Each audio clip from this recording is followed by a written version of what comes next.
Going the distance with local sports. This is the X Sports Network.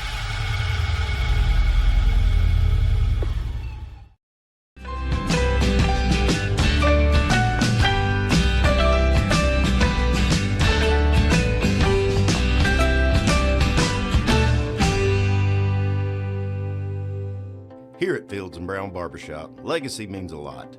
We're trying to fill big shoes left by my two uncles and my grandfather, where every haircut came with conversation and every customer left a little taller than when they walked in. The barbershop is about pride. It's about knowing your barber knows your name and your story. Come see us at Fields and Brown Barbershop, where tradition never goes out of style. 3 generations, 1 legacy, your barbershop.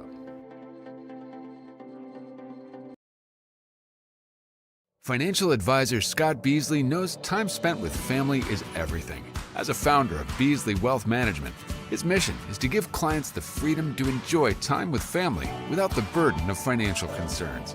A local of Lawrenceburg, Scott deeply values building relationships with clients, ensuring they make informed decisions concerning asset management, tax planning, and retirement planning. Offering a free initial consultation, Beasley Wealth Management helps clients pursue their aspirations with confidence. A local law firm respected throughout the state. Generations of clients have turned to Boston, Holt, and Durham since 1948. We assist individuals and businesses with their legal needs, including real estate, property closings, personal injury, employment discrimination, and family law.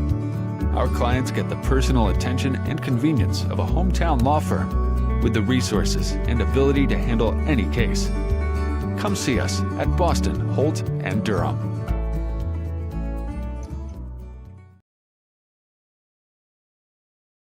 Banking made simple and convenient. At Builtwell Bank, we're here for you. Whether you're making a milestone purchase or saving for retirement, our dedicated financial team will walk with you every step of the way because we care. From personal banking accounts to making sure your business and commercial needs are met, we'll make sure you have a dedicated Builtwell banker that understands your unique needs and goals. Serving Lawrenceburg and Summertown. Come see us today. Member FDIC.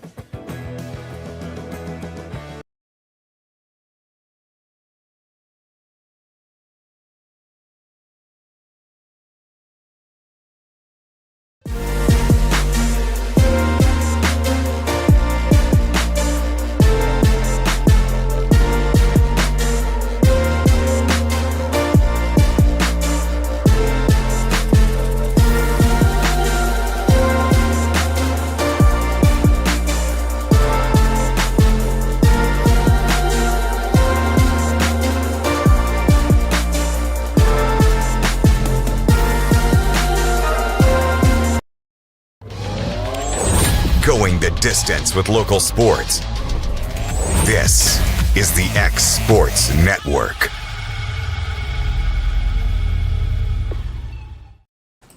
All right, welcome everybody here to X Sports Today. AJ Good joined by Taylor Plott, Michael Marks. A little bit earlier than normal. Happy President's Day for those who celebrate by sleeping in and doing nothing today. It's one of those, like, okay, I get MLK Day. It's like kind of a holiday, but not really. Like there's people working, you know, the toilet, the porta potty I normally use when the people aren't working at this construction site where they were working today. So clearly they didn't get the memo. But like clearly banks we aren't didn't open. get the memo because we're here. But not much other than going on today. We have one game, Summertown Girls tonight. We do have the Lawrence County boys playing tomorrow night. We don't have any other play-ins, do we? No, I bet say the other play-ins on the girls' side is Marshall County and Giles County, and then on the boys. Summertown boys don't play. No, that's right. It's yeah, the the District 9 play-in is Forest at Community tomorrow night. Yeah, and we also got a couple UT Southern softball games tomorrow. So thankfully they're in Pulaski, hour and 10 minutes. Please run roll them. Please run roll them, so I can hop on one and go to the other. But hopefully all works out at the end of the day. It was a busy sports weekend, guys. We had the NBA All-Star Game. We had the Daytona 500. Daytona was fantastic. Yes. It's a lot of fun. If UNA's men were on ESPNU national stage, they played in an instant thriller. That game went into overtime with them winning. So lots of good locally. And I will say this, NBA All-Star Game wasn't terrible. Wasn't terrible at all. I would say the games definitely went a lot better than my opinion of the other types of games. I wasn't a huge fan of the 3-point contest. I think that if somebody wins a 3-point contest and hasn't played a game this year because they're out with an injury, I feel like that kind of takes away from a little bit of the credibility of the award. And then the dunk contest is just abysmal. I will first and foremost say I actually did not realize that was this weekend, and I was busy out of town doing some stuff. I did look at some of the highlights, and it did look like it was a pretty fun game. And they got that first. They did it in like 4 quarters, but like 4 different games. But the 4 different games, 3 of the 4 were really good. The 4th was because it was America versus America. Stars versus stripes. Got anytime you get LeBron involved, it was going to go to hell in a handbasket, which it eventually did. The thing that I feel like part of me is kind of old school with. Same thing with the NFL with the All-Star or the Pro Bowl, where you expect it's going to be your football game. It's that's what you expect, and then they turned it into flag football and stuff like that. Same with the NBA, because now they've got that. It's like the game within the game kind of thing. Where correct me if I'm wrong, but it's like when you get to like the fourth quarter, so-called fourth quarter, they have you have to get to this score to first one to this wins, and I would say that I really wasn't like a huge fan of that, just from the old school mentality where it's like, hey, give me the full game. I expect a full game. I expect all these players to play and everything like that. They're kind of grown on me a little bit. I really didn't. The flag football, I'm still getting used to on the NFL side, but the basketball stuff, when I have watched the All-Star game where they've done that kind of the games within the games, I actually kind of like it. I think it adds a little bit of a flair to it because, I never played basketball in high school or college or anything, but anytime we would play at the Y, it was always you played a 21, you played a whatever. So it almost has that type of pickup game vibe, and I can kind of go with that. Yeah, I'm a little confused about how we get the intensity up, because that last game was not great. It was a 26-point blowout in a 1/2 game, but I did like the kind of the new thing of playing 1/2. I think that sometimes when it comes to the NBA All-Star game, and I think it's a step in the right direction. A full 4 quarters isn't going to be. I just don't think it's a viable option long term, because you get to the middle of the third quarter, everybody's clicking off and checking a different channel. The players have mentally checked out. It's not as much fun. So I think this is a start in the right direction. Maybe mix some of this with kind of what they were doing with the reaching a certain point total. Yes. I think they're getting it better, though. It's definitely I think All-Star Weekend for the NBA compared to much of the other professional sports, it's definitely going in the right direction. Yeah, and I'm very curious to see what the MLB might be doing for that, because I mean, you've got the addition. They've done this for several years, where you got the celebrity softball game. I think that's fun to watch every now and then, but still with you made a good point to where it's like, all right, you get to the third quarter, fourth quarter. By that point, I've switched off from TNT or ABC, wherever they do the All-Star game, and now I'm watching Friends on TBS, or I'm watching something else. Keep me invested. Do something that can keep me interested in the game, to be like, hey, coming up next, we've got this group of players that are doing this competition. Oh, that sounds interesting. Yeah. So maybe the Major League All-Star game, maybe they start doing something to where it's like, okay, well, like now there's 3-inning or a 4-inning game, maybe not 9. Not 9. I'm just throwing this off the top of my head, to where it's like, okay, well, you get to the 5th inning, and all right, there's like this little mini game where it's like, all right, well, you can score 3 more runs, almost like taking like free throw shots, where it's like you can get up to 3 more runs if you do this, and this, where it's like you have to hit like a home run, or you have to get someone up to the plate. They have to do like they have to do a squeeze bunt that actually works out, or something like that. Do something that's a little entertaining. I do think like a situational baseball type of thing would be kind of fun. Yeah. I do like, kind of putting them like the Americas versus the world. And I think the guys, it took them a little bit to get into it, but the LeBrons and the KDs didn't care. Jokic really didn't care. I would say find somebody that cares. But like the younger guys, like I think there's like, if you were 27 or younger, you went hard. Like the Detroit guys went hard in that game. Anthony Edwards went hard in that game. Wembanyama was really going awesome. hard in that game. I was like, okay, like maybe it's starting to see some hope that these guys are willing to play and play hard for another quote thing, unquote meaningless game. Yeah, I think we're getting to maybe a new age of players that want to try in this game, that grew up and it was the NBA All-Star game was kind of a joke with some of these guys. Then hey, you got Wemby going out and playing hard, Anthony Edwards, Cade Cunningham. Bunch of these young guys going out there and busting it pretty much for an hour. I think it's great for the future. Yeah, absolutely. Really loved it. And then in Daytona, guys, what a finish. I've watched that final couple laps a bunch of times, and it is hard to find anything that will. I mean, this is something about Daytona. Daytona just brings out the best in the sport. Well, and I would say like that ending. Tyler Reddick coming out of nowhere. Yeah. I mean, what a finish! It was a great race, and I actually think it had a pretty good viewership.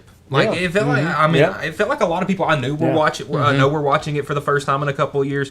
So I think that maybe this Daytona was maybe a way to bring a bunch of people back into racing, but it could feel like that every year. I mean, it was pretty similar last year. It's kind of like the WrestleMania or the Super Bowl. Like it gets everybody into it.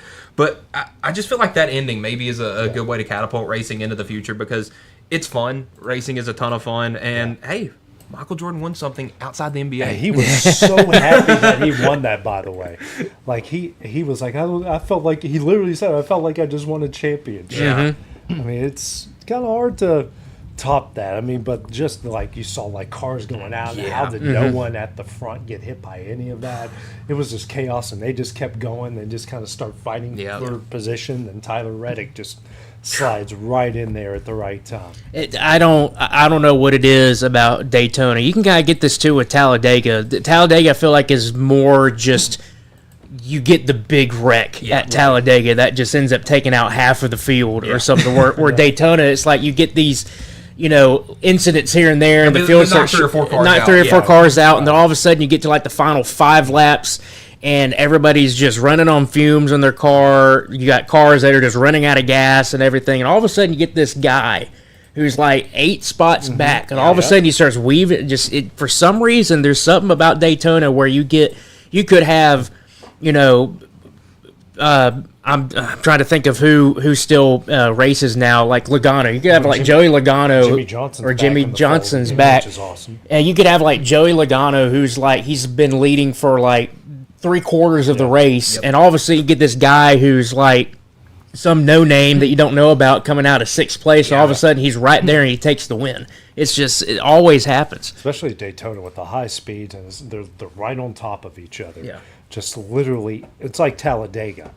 It's literally anything could happen. Anyone can come out of nowhere and make this happen. It's just, I love it. And I think the biggest thing to talk about from this, weather didn't screw it up because there was a really good chance. Well, you Sunday saw the wind. Yeah, the wind was really whipping. I about to say there were some real concerns about rain and wind and stuff like that. Didn't end up making too huge of an impact. I think they moved it up an hour or. Yeah, there was something like that. So I would say it's good to avoid that because I know Sunday was a big concern across all sports with weather. Yeah. So I was glad that didn't have a big impact on that. Yeah, it was a lot. Man, you don't want to see them running the Daytona 500 on like a Tuesday night or something. No, you don't. It doesn't hit the same. No, it doesn't hit the same. But it was a lot of fun. We did, had a good part of that weekend lately, guys, in the NFL. Whew. Dolphins are blowing up house, guys. Tyreek Hill is released as of today. Linebacker Bradley Chubb also was told of his release. They also released offensive lineman James Daniels and wide receiver Nick Westbrook-Akine. So they're, like you said, I think they are cleaning house. Yeah, I'm gonna say the Dolphins went a whopping 7-10 this year, and after the way they started, I think 7-10 was a miracle. But you realize that it wasn't working. It was fun for a couple of years with Mike McDaniel, but you need to get Tyreek out of there. You need to get probably Tua out of there. Right. Just get some of these big names out and restart. That's really the best case scenario for the Dolphins because it's still Miami. It's still a hot place to be, and they're going to have some good draft picks. And obviously, the draft coming up is iffy on whether or not you could say it's good or not. So I think it's a good turning point for the Dolphins as a franchise. I saw that come across this morning, and I started thinking, all right, obviously you felt like with the firing of Mike McDaniel that okay, they're probably going to start kind of cleaning the house and so forth. Right. And sure enough, they are. I just started thinking, is this Dolphins team one of the biggest what ifs? Not like the biggest, but one of the biggest what ifs in NFL history. Yeah. Because you look at how Mike McDaniel was such a good schemer. Yes. And you felt like with Tua was going to be the best dynamic duo in the NFL probably since Brady and Belichick. Yeah. Right. Yeah. And you felt like, okay, well, Tua needed some help or whatnot. And I don't remember if they did they get Tyreek when they had to. Yes. Right? Yes. Oh yeah. I would say that was the 2021 or 2022. That was Tua's best year when both of those guys were Right, they brought him in. Yeah. I was just trying to remember where they brought him in from. Oops, my bad, everybody. But they bring in Tyreek Hill, the Chiefs, right? Yes. He was from the Chiefs. Yes. That's right. They bring him in, and so you think, okay, this is going to be like you had Mahomes and Tyreek. Okay, well now you're gonna have Tua and Tyreek. And you had, Josh Allen and Diggs, so he thought, okay, well, this is going to be probably the best quarterback wide receiver combination that you get. They felt like they had a good defense. They had a solid team. You had all this talent. I'm all over the place. And then all of a sudden, you're just sitting here a handful of years later. Tyreek Hill's now gone. Mike McDaniel's gone. Tua's probably going to be gone. And you're sitting here and you have no playoff wins, as far as I'm aware. I think they had no playoff wins. Yeah. And they'd always end up somewhere cold, and they can't win in the cold. And they can't win the cold. And you're just like, how can all this talent with Mike McDaniel? He's not a bad coach at all. No. I think Tua just had a problem staying healthy, obviously, and there's some other things going on behind the scenes. We know that Tyreek's not going to be the best locker room guy, but I really thought this morning that is this Dolphins team. You go from 21, right? 21 until now. And you think this could have been one of the biggest what ifs. Yeah, and I think too is a couple of. I just reading what Miami gave up: first round, second round, 2 fourth-round picks, and a 6th-round pick to the Chiefs in 2022. Hill immediately signed a 4-year, $120 million extension, became the most productive receiver in the NFL, posting consecutive 1,700-yard seasons, 22-23. Tapered off in 24, 81 catches, 959 yards, tore his ACL week 4 of this past year. Yeah, and that's exactly what you see. You see, he went to Miami, had a couple of good years, and then kind of fell off.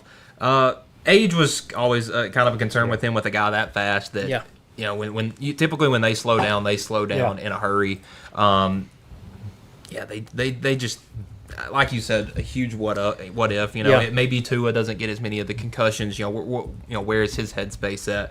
If Tyreek doesn't become the locker room problem, where's everything at? Because like you said, 7-10. I mean, they're sitting between the Bengals and the Cowboys when it comes to draft selections, and you felt like both of those franchises are in surprisingly much better waters, I would say, than Miami. Yeah. I mean, I'm just still, my mind's just like, and I wouldn't necessarily call me a Dolphins fan, but it felt like, from a Bama fan's perspective, all right, Tua and Waddle. Yeah, Tua and Waddle, and that was a good combination. You had Tyreek that came in, and you wanted them to succeed, and it just, really and truly, it's almost like if Tua maybe did not get one less concussion or something like that, Tyreek didn't tear his ACL this year. You had, these little other things. You could honestly be talking about Miami. I don't know if they would have won a Super Bowl, but you're probably talking about Miami making a deep run. Yeah, at least making a divisional round. Yeah, because it felt like they would get to the first round of the playoffs, and they would have to go to Pittsburgh or Buffalo or Kansas City, somewhere really cold, and then they would get beat and go home. If you take a look at what Miami could have been and what Buffalo has done, there's a reasonable way that you could have said that, okay, instead of it being Buffalo and Kansas City in the AFC Championship game for the 3 or 4 years that it has been, Miami. You could have been Miami for half of those. Yeah, absolutely. Where was it? Going to the Olympics, the women knocked off Sweden today 5-0, so they're in the gold medal game, so they get the Canada-Switzerland winner.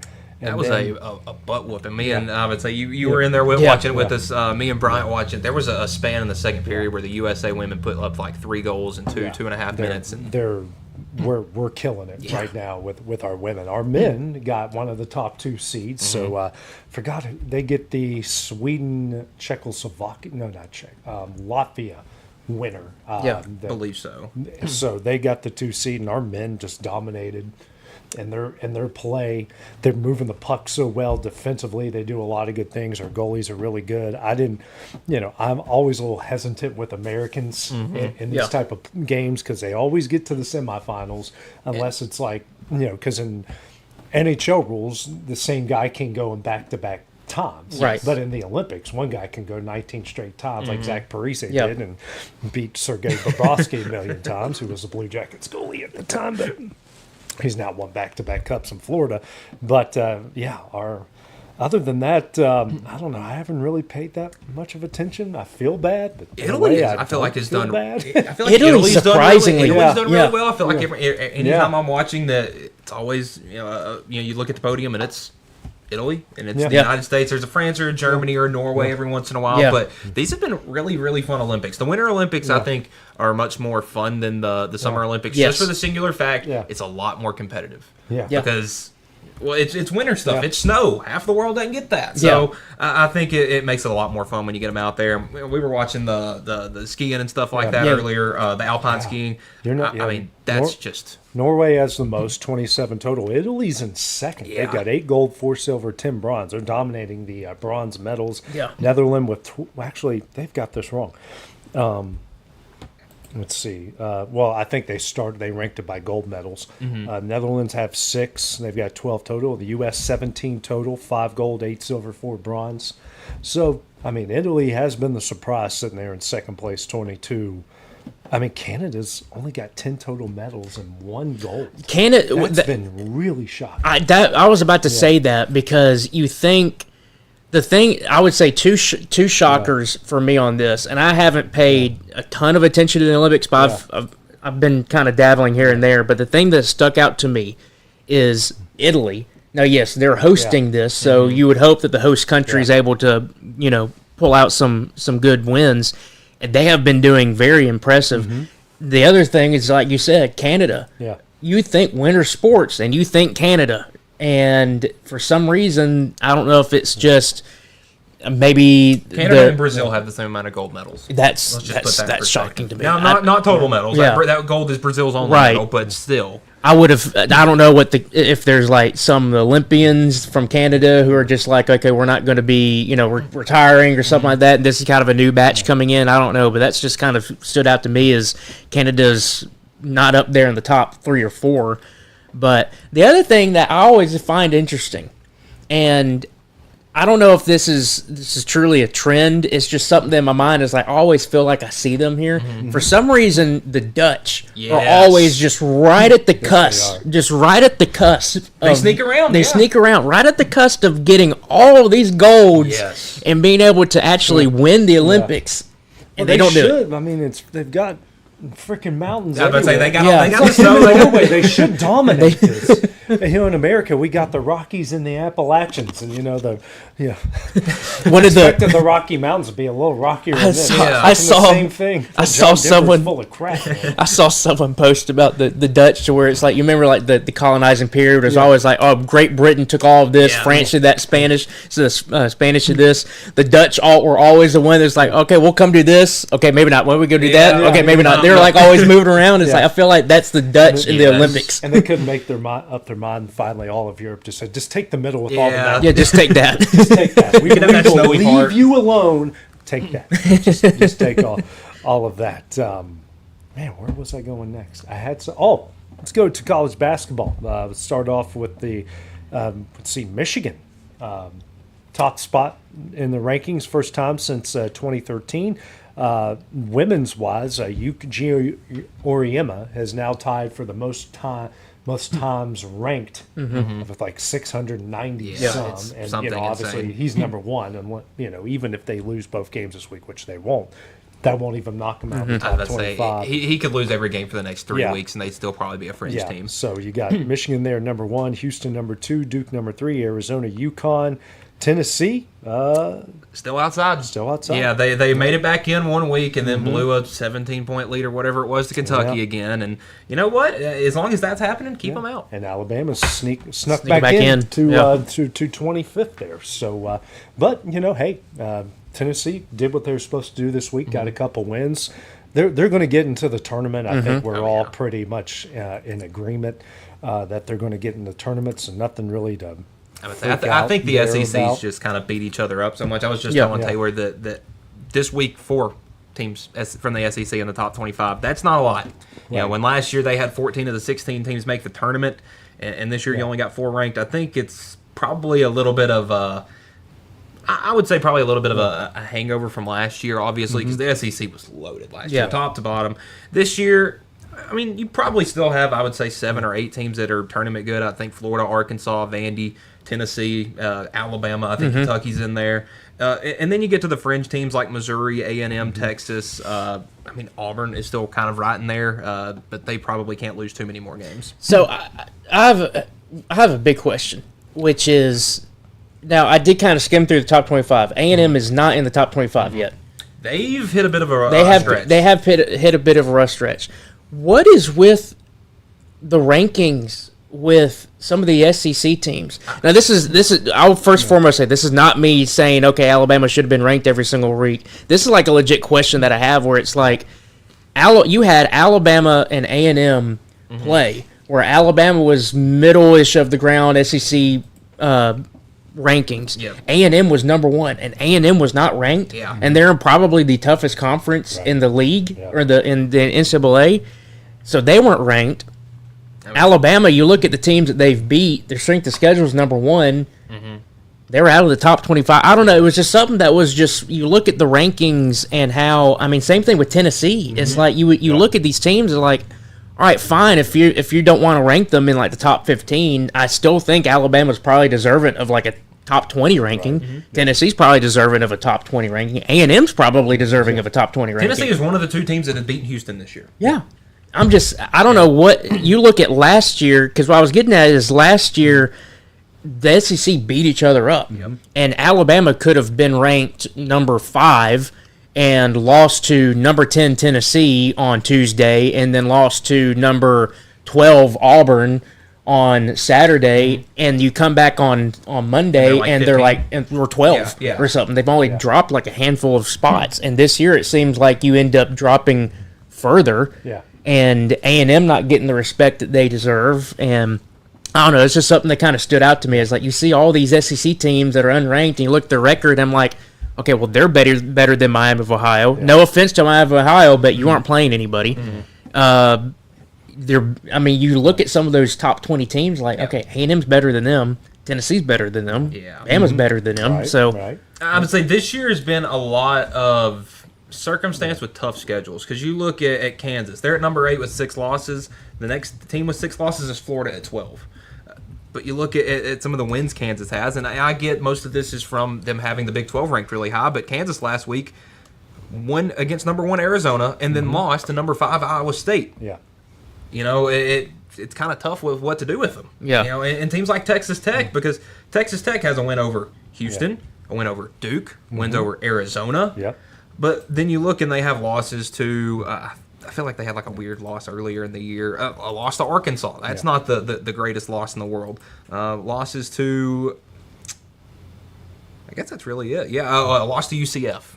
You know, there's a lot of parity this year. I think more than ever. I mean, you look, SEC teams in the top 25 right now. Florida 12.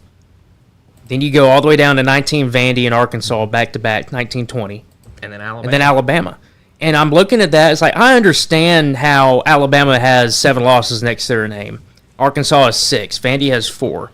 Obviously, I think Florida is probably the more dominant one right now. But they got 6 losses. And, they've turned it on recently. But you look at that, and like I said, Miami of Ohio, you're undefeated. Yes, you deserve to be in the top 25.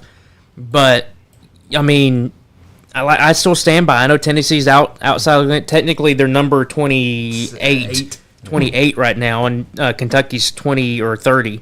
But, I mean, I would think Tennessee needs to be at least 24, 23. Somewhere in there. I like the idea of fairness and throwing St. Louis and Miami in there because they have lost combined one game. Yeah.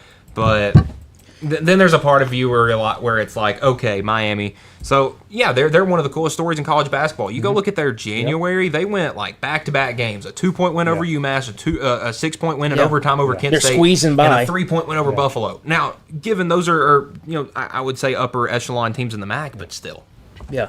I don't know. I feel like that's just some part of me is like it's an uncalled for rant, but the other part of me that's just an SEC guy. It's like, hey, how are these teams not ranked? Well, see, I feel A&M was destroying the SEC competition. Well, and I they feel were not for ranked. Teams like Miami of Ohio and St. Louis. I think St. Louis only has one quad one game on their schedule, and Miami doesn't have a single. And they're all like 3 and 4, and that's not necessarily their fault because some of it is their some of fault. it is. Some of it is. They could have scheduled a little bit better, but but most of these high mid majors teams don't want to schedule them anymore because you lose that game and then they don't want to schedule other high level mid majors themselves. Which someone brought this up on X. Like you look at St. Louis, just one quad one game.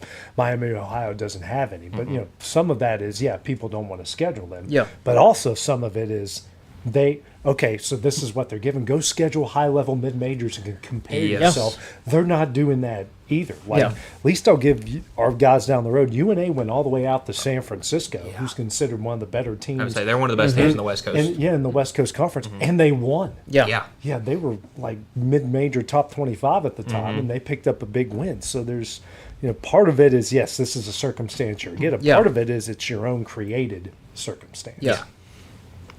Yeah, but on the women's side, just when you thought, man, the Lady Vols were going to break through, get a big top 5 win. Just a bit short. Just a bit short, man. It just continues that. Man, they look really good against anyone that doesn't have a number next to them. Yeah, and that's been the trouble this year. Coming into this game, this was Texas coming off a loss to Vanderbilt and Tennessee coming off of they were coming off the win, but that lost the last weekend to South Carolina. So you had two coaches that were very, very down on their teams. You heard it in the media all week. Well, Texas came to play. They got out to a big lead and really never relinquished it. It was close down the stretch. It was pretty back and forth there down the stretch. And I mean, Madison Booker, one of the best players in women's basketball. Yeah. And Tennessee was without Mia Paldo, their starting point guard. That is going to play an impact because, you have your leading assist guys has 3 assists, and it was your post player. Yeah. Is it just me, or does it feel like this year's women's college basketball field is a bit more spread out? Where it's not the top 5 teams will just beat everybody by 40 until they get to the tournament. It's been a little, at least other than South Carolina and UConn, it's been very close. You've got the 2 teams that have kind of separated themselves. It's always good, like South Carolina or UConn or LSU has been in the mix before, but it just seems like you, instead of having, like you said, the 4 or 5 top 5 dominant teams just destroying everybody, it's now just, okay, UConn and South Carolina are kind of doing it, but then everybody else is kind of just spreading out a little bit. But South Carolina LSU was really good. It was really good. That was a great game. That was really good. But when you look at the top 25, it's dominated by the Big Ten, the SEC, ACC. They've only got 3 teams, but 2 of them are in the top 10. The Big 12, they've got, I just scrolled right by it, 4 teams in the top 20, but they're 20 through 12.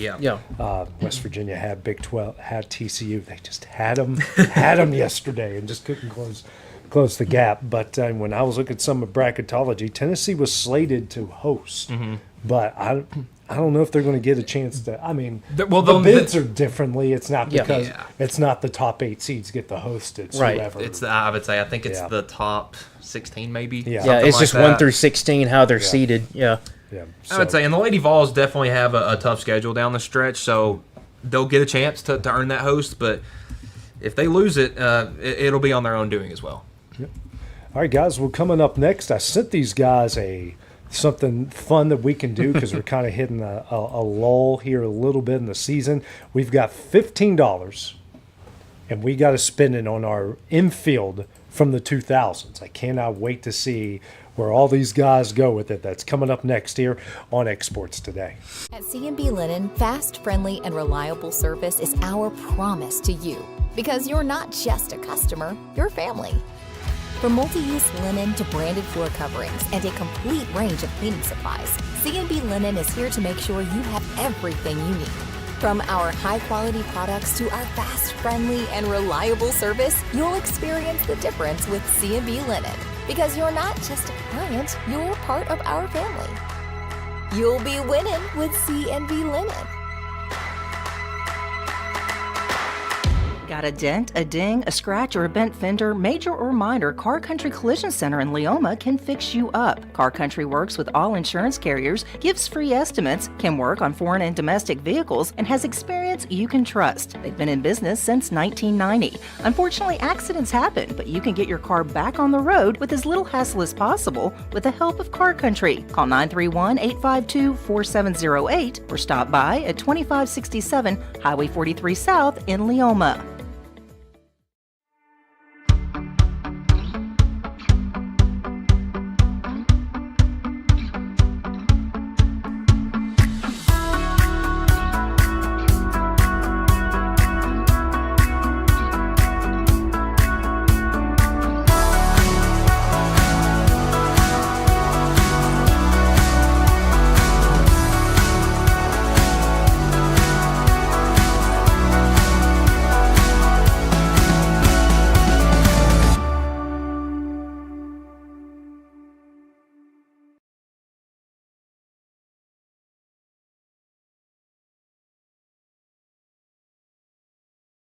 Hey everyone, this is Landon Saunders. And this is Nate Patterson with Cloud9 Fiber. We're excited to finally be able to offer Lawrenceburg our blazing fast, reliable, and affordable fiber internet services. If you're looking for a more reliable and more affordable provider, we at Cloud9 Fiber have you covered. Plans start at $50 a month, and we can offer up to a gigabit to your home or business. We are excited to be able to offer your first month of service entirely free. We encourage you to sign up on cloud9fiber.com or by calling 931-201-9098 so we can help you make the switch today. For the best meal from south of the border, head to Cocina Real in Puente Grande for lunch and dinner. With a wide array of mouth-watering entrees, there's something for everyone on the menu. And you can't forget the cheese dip. They'll treat you like family, and you'll never leave hungry. Make Cocina Real Mexican Restaurant and Puente Grande Mexican Restaurant your choice for authentic cuisine, located in Lawrenceburg, Tennessee. Going the distance with local sports. This is the X Sports Network. Welcome everybody here to X Sports Today. AJ Good with Taylor Plott and Michael Marks. Guys, we are talking your infield of the 2000s. So the way this works is, so it's a screen. I saw this on Facebook. I thought it'd be a lot of fun to play with these guys. So I'll just go ahead and tell everybody who. Okay, so you have a $5 tier, $4 tier, $3, $2, and $1. So you can pick anybody from all of these. It just has to be $15 or under. Right. So infield, it's catcher, first, second, short, and third. Yep. So we have to pick 5 guys and keep it at 15 under. Here are I'll just give you your $1 tier. Okay, actually, I'll go through positions. From catcher, $5, Joe Mauer, $4, Jorge Posada, $3, Ivan Rodriguez, $2, Jason Varitek, $1, AJ Pierzynski. I'm giving him the middle finger without showing it to everybody. Freaking hate that guy. I'll just pick him. I'm glad that's mutual. I'm going to pick him to bench him. That's what I'm going to do. It's been an extra dollar just to bench. Extra dollar just to bench him. Damn that guy. First base, $5 Pujols, $4 Todd Helton, $3 Carlos Delgado, $2 Ryan Howard, $1 Derek Lee. Second base, $5 Chase Utley, $4 Jeff Kent, $3 Robinson Cano, $2 Marcus Giles. I'm pretty sure no one's picking that guy. And $1 Mark Ellis. Shortstop, Derek Jeter, $5, $4 Garcia Parra. I think he's way too high. Yeah, that's what I was thinking. I was kind of shocked when I saw that one. 90s he would be. Yes. 2000s, $4 is too high. $3 Miguel Tejada, $2 Jimmy Rollins, $1 Jack Wilson. Very underrated because he played. Well, no, he was pretty big. He helped San Francisco a lot, but he was very underrated in Pittsburgh. And at third base, $5 A-Rod, $4 Chipper Jones, $3 Scott Rowland, $2 Adrian Beltre, and $1 Aramis Ramirez. All right, Mike, you want to start us off? Yeah, so catcher, this is where you need a leader. And You got one of the best winners in baseball right there for $2. Jason Varitek, El Capitan won 2 World Series with the Red Sox in the 2000s. That's going to be my catcher with $2. First base. This is a place where I think you need a big bat, and you got one of the best of all time right there at the top, Albert Pujols. It was one of my favorite guys growing up. So I'm already at 7. Second base was kind of a tough spot for me because do you want to go with one of the 2 guys at the top? I'm going with Robinson Cano. I feel like he was one of the more solid second basemen of the later 2000s with the Yankees. Shortstop, I was initially going to go with Nomar. Yeah. Nomar. But you mention it. Jack Wilson, underrated. Very under. He was a career 980 fielder in his time in Pittsburgh. Great defender. I think shortstop, that is the most important defensive position in baseball. And then at third, Chipper. I mean, you got a switch hitter, one of the best bats of the 2000s. It's hard to go Chipper. So my 5, Varitek, Pujols, Cano, Wilson, and Jones. Okay. And that puts you right at 15. Yeah. Mine is going to be kind of a little bit out there as I'm pulling up individual things for each of these guys here a bit, just so I can back myself up here a little bit. So at catcher, you talked about a leader. I'm going to go with maybe the best leader of all time. I think this guy single-handedly led the Florida Marlins to a World Series. Give me Ivan Rodriguez. He was a 14-time All-Star, World Series champion, an MVP, though, in 99. He was the NLCS MVP in 2003. By the way, middle finger, no one's watching that. Not bringing up who they did that to. 13-time Gold Glove Award winner. In the 2000s, he won in 01, 04, 06, and 07. He won them all for catchers in the American League from 92 to 2001. 7-time Silver Slugger winner, only did it once in the 2000s. Had his number retired by the Texas Rangers, and for some reason he's in the Washington Nationals Ring of Honor, and he's in the Pro Baseball Hall of Fame. And when you look at his numbers, most hits in the 2000s. Am I on the right position? Okay. Von Rodriguez, 161 home runs in the 2000s, second most by anyone during that time. And he had the most hits of anyone in the 2000s by a catcher, 1,378. RBIs, he was third with 643. Didn't walk a lot. We're not going to bring that up. He's the third least. Well, actually, he had the third most strikeouts. We're not going to bring that up. He had the most stolen bases by any catcher during the 2000s as well. So, Ivan was kind of killing it there during that time. At first base, I'm going to the $1 because he's close to my heart. Derek Lee. Yeah. Derek Lee. Incredible career, 2-time All-Star, won the World Series in 03. I bet they was on that Marlins team. 3-time Gold Glove Award winner, all in the 2000s, 03, 05, 07. One with the Marlins, 2 with the Cubs. Silver Slugger Award in 2005. Was the batting champion in 05 as well. He's in the Cubs Hall of Fame. He almost 3 separate times in the 2000s won the Triple Crown. He was one shy. It was either average, home runs, or RBIs. He came up 3 times short of that. When you look at first baseman during that time, if I can find it, Derek Lee had 270 home runs in the 2000s, third most by any first baseman.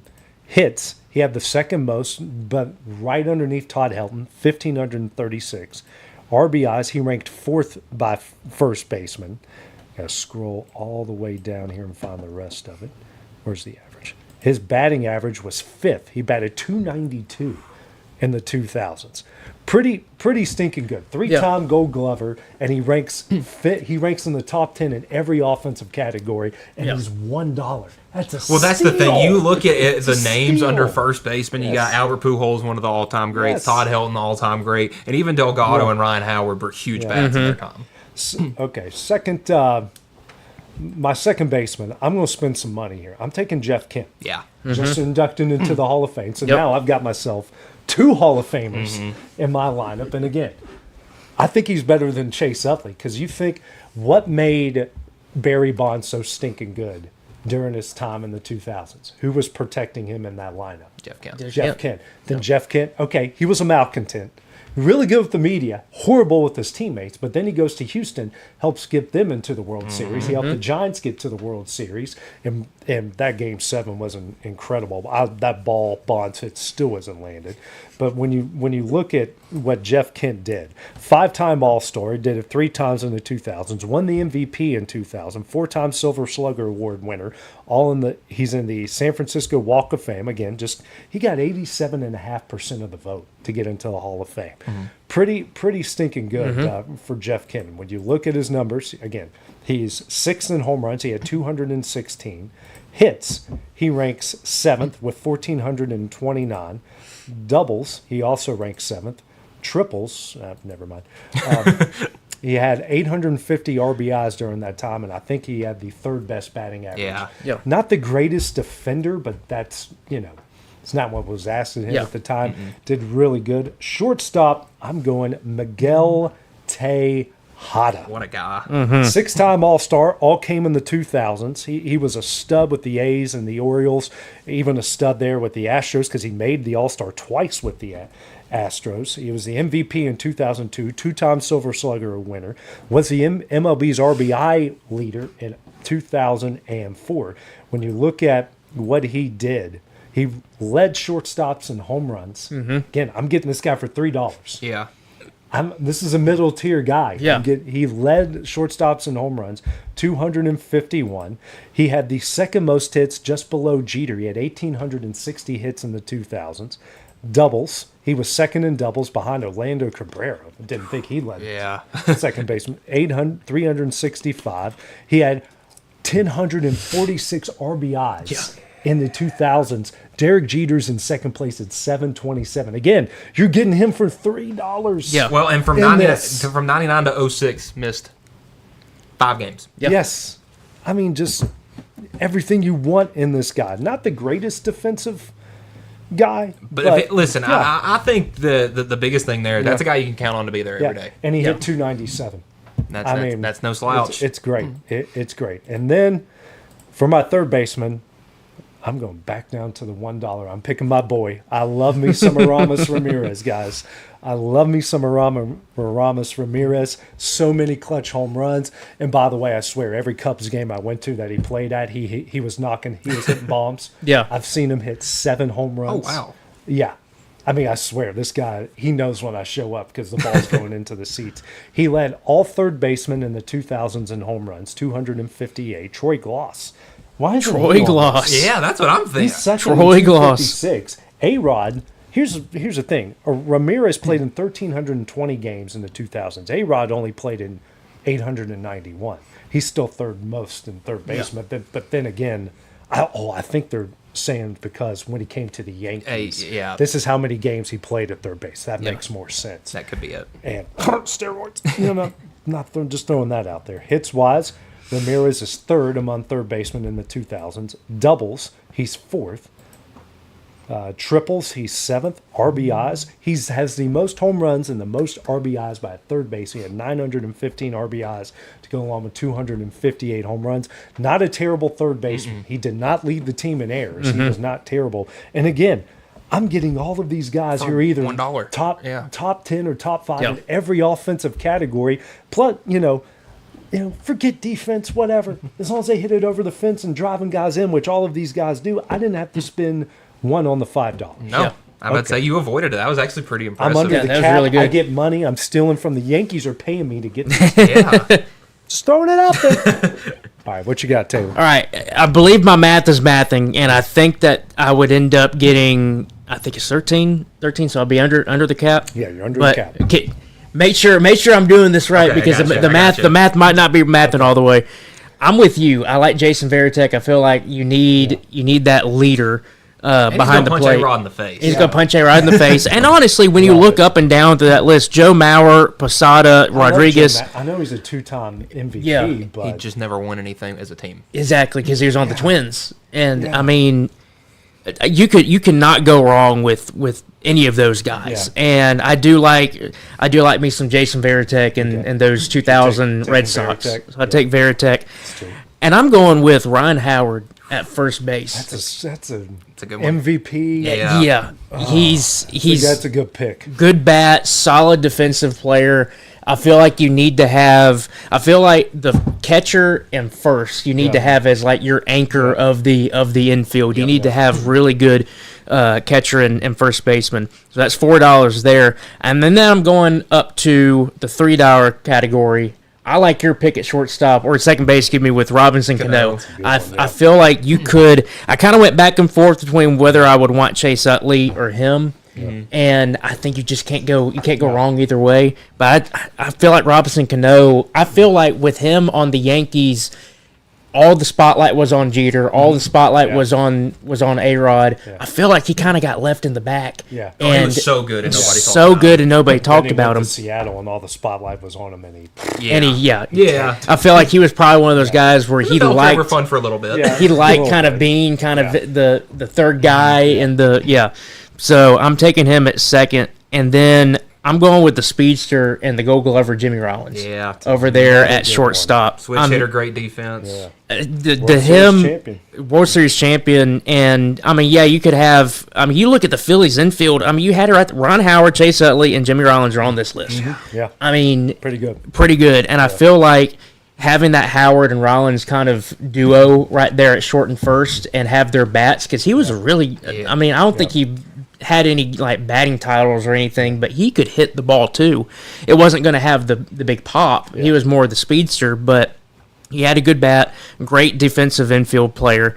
And then I'm going to go with my boy Chipper Jones over there. You're under. I'm under. It'd be 13, right? Yeah, $13. Chipper's, he's right up top 5, top 10 in every offensive category in the 2000s.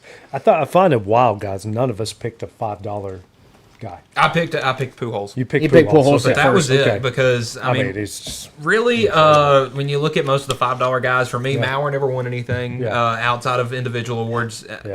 I hate Chase Utley. I've always had a burning hatred for Chase Utley. And then Jeter's consistency, but I feel like you can get a little more of kind of a focus thing. I think Jeter was just so protected. Yeah. Like I've always said that Jeter's the most overrated player of all time. My stance is kind of lightened on it, but the more I look at it, I'm like, the 90s, he had he was the top guy, but look at all the guys that surrounded him. Then the Yankees did a really good thing. Late 2000s, they surrounded him with even more talent, and he was a steady force, but once all those guys left and it was just him, they were pretty rough there the last couple of years of his career. If we didn't have that $15 limit, I was looking at this and almost like a what if. Yeah. You could have gone with Ivan Rodriguez, Albert Pujols. You have Robinson Cano at second, and then Pujols, Utley, and then put Rollins over there at short, and then have like Chipper or A-Rod over there. And that's all NL East. Yeah. Scott Rowland was probably the best defensive third baseman on this list. I mean, he had some good years, but he's more known from what he did there in St. Louis. Won a couple World Series over there. Beltran, I think, is more known, even though I'm looking, he's top 5 in every category third baseman in the 2000s, defense. But he's also, I think, more known for what he did in Texas in the 2010s. Yeah. So, I would say I think some of these it hit either right before or right after their prime, like with Beltre, with you could even say with a guy like Rodriguez because he was kind of coming out of it at that point. But, all of some of my guys. I mean, you look at how Vaughn has some. Even though he's in the Hall of Fame, he's got some PED stuff going on. Miguel Tejada, if you remember. Had the birth certificate issue. That's right. Which they really didn't know how old he was. Because the controversy was if he came over into this country and his birth certificate is wrong because he came over earlier than what he was allowed to, that could have got his organization and that could have got him deported. I remember that whole outside the lines interview where he all of a sudden forgot to speak English. Convenient. I'm still taking it. Whoops. I'm still $3 for the guy that led shortstops and home runs. I'm still take that guy. He just walked through the umpire, hand him a $20 bill. I am 12. And I love that Jeff Kent's not afraid to get in Barry Bonds' face and just shove him and just go, this is my mother effing team. You know what? Even though it really wasn't. But somebody needed to say that to Barry. Let's be fair. But, I mean, if you look at I wouldn't. Again, we only took one guy in the 5 tier. The $4 tier looks really good with Posada, Helton, Kent. I would probably take Nomar off of that list. Yeah, you could Maybe honestly you can move him down to the $2 two with Rollins. Yeah, Yeah. 'Cause But I say I was shocked that Rollins was at 2. Because I Yeah. think I look Yeah. at Jimmy Rollins as, at least in the 2000s, a much more productive shortstop than Nomar. Now, Nomar was really, really good the first about 5 years of the decade, but really after he went to Chicago, it was just downhill Well, for I mean, him. he got traded there in 04. Yeah, trade deadline in 'Cause he's, 04. again, if this is the 90s, He's there. He's definitely in that Yeah. $4 deal. The $3, I mean, that's you got. Delgado's not great defensively. Cano is pretty good. I mean, outside Delgado. You mix enough Tejada, defense with yeah. offense there with Scott Rowland and Robinson Cano, and I mean, a lot of pop in that Yeah. lineup. A ton of pop. The $2, Marcus Giles, he had 3 or 4 years. It where was, he decent, yeah. But man, Ryan Howard when he's locked in, Beltre when he's locked in, and again you got that leader of Veritek. I like this infield. Yeah. Yeah. Another thing I noticed, guys, there's no The other than $1 is Veritek. not- There's no Red Sox. yeah, Well, no Manny. Well, No Big Poppy. I think Manny was an outfielder. Yeah, oh Yeah. yeah, and but Poppy was a DH. DH. Yeah. But you could throw. You could throw him at maybe, first every You now could and throw then. maybe Yeah. who am I thinking of? Kevin Youkilis maybe in there. Yeah. Or Mike Lowell. Well, yeah. If you Mike Lowell, but yeah, he's more known for what he did with Miami. Florida. Yeah. Another Another guy on that 03 Marlins Why team. wouldn't you put him? Yeah, man, that 03 Marlins team very underrated. Kind of loaded. Yeah. You had Lowell, you had Derek Lee, and then you had Baby Cabrera. Miguel Cabrera. Yeah. Yep. I mean, this is that they were. Juan Pierre in Josh center field. Beckett. Yeah. Yeah, they Josh. had- That's right, That Josh team was Beckett. loaded. They had a pretty. We talk about them being like one of the greatest know. Cinderellas. They were just loaded. They just and they had guys before they got their money Yep. too. So That was the big thing with Miggy. Yeah, it was before that's he. the most credit I'll ever give the 03 Marlins. It's still it's too fresh. That was 23 years ago. I might. All right, too fresh. I might be completely wrong with this, but I don't. Was AJ Burnett on that team? Ooh, he may have been. I want to say that he was on. I think you're right. I thought that he was also on that Brad rotation. Penny was because Beckett was their ace. Penny was number 2 because the Cubs lit him up in both of those Okay. games. I want to say you're right. I thought he was. Dontrell Willis was on that team. Yes. too. AJ Burnett, Josh Beckett, He was there in 03. He wasn't Dontrell good. Willis. Yeah. Yeah, AJ Burnett was there. Yeah. Yeah. He only pitched. Did I say AJ Burnett or did I say AJ Beckett? I can't Oh, remember. AJ Burnett. AJ Burnett, AJ yeah. Burnett. That's what Josh I thought. Beckett was Doesn't look there. Josh Beckett was there too. He only appeared in 4 games. He might have been hurt. It doesn't look like he played much in 03. I remember him being on the roster though. I think That's he one of was the- hurt because 01 he went 11-12, 02 12-9. Yeah. 0-2 in 03, 7-6 04, and then he went 12-12. So I was thinking of him the year before. Man, this guy got a lot of money, and his best year was in 08 in Toronto. Yep. Are you talking about Burnett? Yeah. Mm-hmm.